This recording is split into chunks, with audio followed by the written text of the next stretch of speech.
Metro 4 metro 4A म्हणजे वडाळा घाटकोपर मुलुंड कासरवडवली गायमुख या अतिशय महत्त्वाच्या मार्गाचं पहिल्या टप्प्याचं टेस्टिंग या ठिकाणी आम्ही करतो आहोत।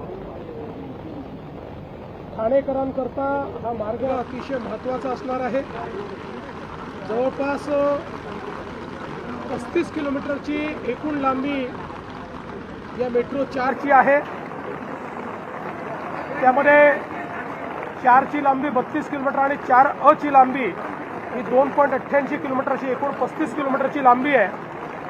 एकूण 32 स्थानकं याच्यामध्ये आहेत। एकूण 35 किलोमीटरची लांबी आहे। एकूण 32 स्थानकं याच्यामध्ये आहेत आणि जवळपास या ठिकाणी 16,000 कोटी रुपये याकरता खर्च करण्यात येत आहेत।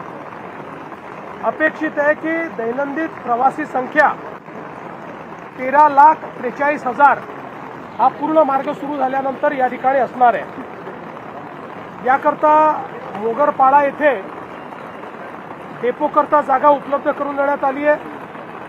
जवळपास 45 हेक्टर जागा त्या ठिकाणी उपलब्ध झाली असल्यामुळे मेट्रो 4 मेट्रो 4A मेट्रो 10 आणि मेट्रो 11 अशा सगळ्याचं डेपो म्हणून त्या ठिकाणी एक मोठं काम होणार आहे।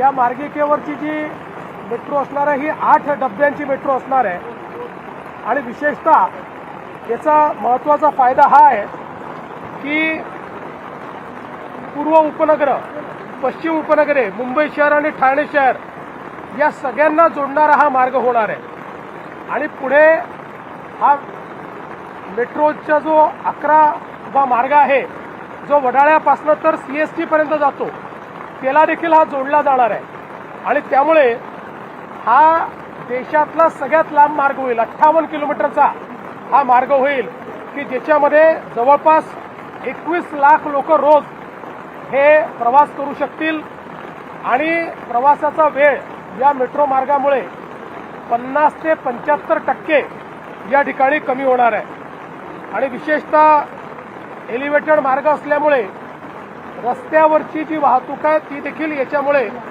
मोठ्या प्रमाणात नियमित होणार आहे। मला अतिशय आनंद आहे की हा एक महत्त्वाचा टप्पा आज या ठिकाणी करतो आणि टप्प्याटप्प्यानं पुढच्या वर्षाच्या शेवटापर्यंत याचे सगळे टप्पे हे प्रवाशांकरता खुले झाले पाहिजेत अशा प्रकारचा आमचा प्रयत्न आहे। मी विशेषतः राज्याचे उपमुख्यमंत्री श्री एकनाथ शिंदेजी यांचं अभिनंदन करेन की हा टप्पा होण्याकरता त्यांनी विशेष प्रयत्न केले आणि सगळ्यात महत्त्वाचं जी आपल्याला मोगरपाड्याला डेपोची आवश्यकता होती त्याकरता त्यांनी स्वतः लक्ष घालून अनेक अडचणी या डेपोच्या लँडमध्ये होत्या पण त्या अडचणी दूर केल्या आणि ती लँड ती जमीन डेपोकरता मिळवून दिली। आमदार सरनाईक यांनी देखील या डेपोमध्ये विशेष प्रयत्न केलेले आहेत। त्यामुळे या संपूर्ण जी काही आपली मेट्रो आहे या मेट्रोला एक चांगला वेग आलेला आहे आणि मी ठाणेकर आणि मुंबईकर दोघांना विश्वास देऊ इच्छितो की पुढच्या वर्षीच्या शेवटापर्यंत यातलं मॅक्सिमम काम आम्ही पूर्ण करू पण तरी काही काम मात्र हे 2027 पर्यंत जाईल। मात्र एकदा हा मार्ग झाला की ठाण्यापासून तर CST पर्यंत 58 किलोमीटरची सर्वात मोठी मार्गिका ही मुंबईकरांकरता ठाणेकरांकरता या ठिकाणी उपलब्ध होणार आहे। मी याकरता MMRDAचं मनापासून अभिनंदन करतो। MMRDAने अनेक अडचणींचा सामना करत असताना देखील हे काम पूर्णत्वाकडे ते नेत आहेत आणि यापुढेही माझी अपेक्षा आहे की MMRDA अधिक वेगानं हे काम पूर्ण करेल।